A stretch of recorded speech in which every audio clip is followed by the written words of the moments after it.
नमस्कार, मैं काजल मिश्रा। स्वागत है आपका लाइव नजर डालते हरियाणा की मुख्य खबरों पर।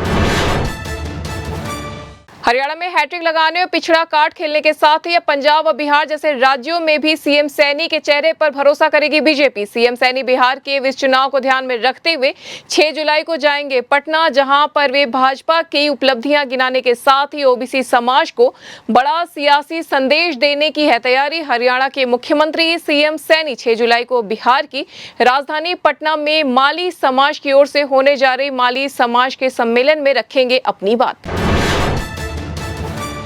नोएडा इंटरनेशनल एयरपोर्ट को यूपी ही नहीं बल्कि हरियाणा, उत्तराखंड के प्रमुख शहरों से है जोड़ा जा रहा है। इस कदम में देश विदेश के लोगों को मिलेगी बेहतर परिवहन कनेक्टिविटी। इससे पर्यटन और रोजगार को भी मिलेगा बढ़ावा। नोएडा इंटरनेशनल एयरपोर्ट ने बस सेवाओं के लिए हरियाणा, उत्तराखंड और हरियाणा परिवहन निगम के साथ किया अनुबंधन के लिए अब उत्तर प्रदेश परिवहन निगम से चल रही है बातचीत।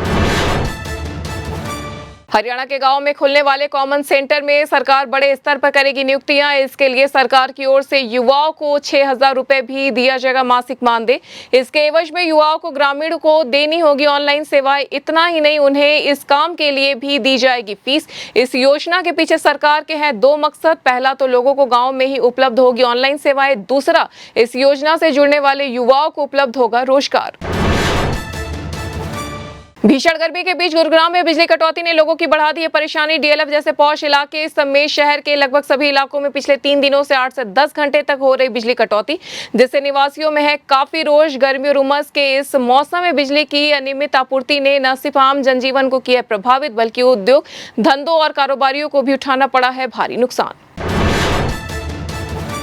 दिल्ली गुरुग्राम के बीच नवनिर्मित एयरपोर्ट टनल पर अब पीक टाइम में भी वाहनों की शुरू हो गई आवाजाही। एनएचएआई दिल्ली गुरुग्राम पुलिस ने वाहन चालकों की डिमांड पर इस टनल का अब सुबह 8 बजे से रात 8 बजे तक यानी 12 घंटे ट्रायल करने का लिया है फैसला। इससे पीक टाइम में गुरुग्राम में लगने वाले जाम से राहत मिलने की है उम्मीद। इसके साथ ही अर्बन एक्सटेंशन रोड 2 के जरिए उत्तर हरियाणा के लोगों को भी जाम में नहीं पड़ेगा फंसना। झज्जर समेत प्रदेश भर में उच्च शिक्षा विभाग ने कॉलेज में ग्रेजुएशन कोर्स के एडमिशन का बदल दिया शेड्यूल। ऑनलाइन आवेदन करने के बाद 26 जून को आएगी पहली मेरिट लिस्ट। इसके बाद 30 जून तक फीस भर सकेंगे स्टूडेंट। इससे पहले आवेदन की अंतिम तिथि को बढ़ाकर कर दिया गया 16 जून। सभी योग्य विद्यार्थियों की पूरी सूची 23 जून को की जाएगी जारी। हरियाणा में ग्रुप सी भर्ती के लिए होने जा रहे कॉमन एलिजिबिलिटी टेस्ट के रजिस्ट्रेशन का रहा आज आखिरी दिन। 16 जून को रात 12 बजे तक कैंडिडेट जमा करा सकते हैं fees. Haryana staff selection commission के आधिकारिक पोर्टल पर अब तक 10 लाख से अधिक आ चुके हैं आवेदन। आयोग ने 12 जून को रजिस्ट्रेशन के लिए 2 दिन का बढ़ाया था समय। जिंद में हिंदू मैरिज एक्ट में बदलाव, सामाजिक कुरीतियों के खिलाफ सरपंच एसोसिएशन ने प्रदेश स्तर पर अभियान चलाने का लिया निर्णय। इसके लिए उचाना में 22 जून को समाज बचाओ महापंचायत का किया जाएगा आयोजन।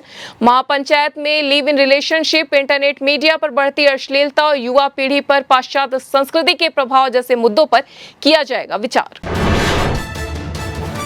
सिरसा जिले के गांव में जमीनी विवाद को लेकर हुए झगड़े में किसान की गोली मारकर कर दी गई हत्या। 2 पक्षों के बीच हुए इस लाठी विवाद में पहले जमकर चले लाठी डंडे। इसके दौरान एक पक्ष ने दूसरे पर चला दी गोली। किसान के पैर में लगी गोली इलाज के दौरान हो गई उसकी मृत्यु। झगड़े में 4 से 5 अन्य लोग भी हुए हैं घायल। पुलिस मामले में कर रही है कार्रवाई। हरियाणा में बढ़ती गर्मी को देखते हुए सरकार की ओर से जारी की गई है गाइडलाइन। इसमें कहा गया कि महिलाएं गर्मी के पीक आवर्स में न बनाए खाना। इसके साथ यह भी कहा गया कि प्यास न हो तब भी पीते रहे पानी। सरकार की ओर से सभी जिलों के डीसी को दिए गए निर्देश कि वे अपने अपने जिलों में गर्मी से बचाव के लिए क्या करे और क्या न करे के बारे में होकर करे प्रचार। यह तय करे कि गर्मी से लोगों और जानवरों पर पड़ने वाले दुष्प्रभाव को कम करने के लिए किए जाए पर्याप्त उपाय। तो ये थी हरियाणा की अब तक की मुख्य खबरें। ऐसे तमाम खबरों से जुड़े रहने के लिए देखते रहिए अनवर लाइव।